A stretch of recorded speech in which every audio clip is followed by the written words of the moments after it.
Полициските службеници се во првите редови во справување со пандемијата од COVID-19 и тие во континуитет превземаат мерки за контрола на почитување на одлуките на владата.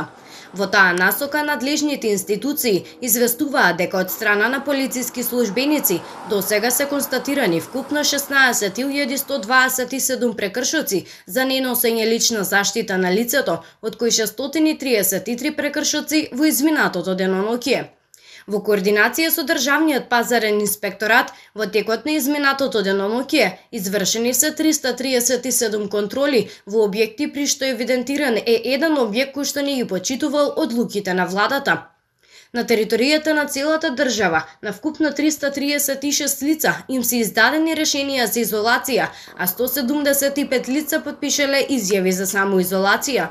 Извршени се контроли кај лица во изолација и самоизолација, при што евидентирани се 4 лица кои што не ги почитувале овие мерки.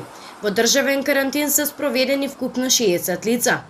Министерот за внатрешни работи Наќа Чулев пак и се обрати на јавноста. Во оваа прилика уште еднаш апелирам до сите граѓани да ги почитуваат мерките за заштита од коронавирусот и сите заеднички да придонесеме што побрзо да го вратиме животот во нормала.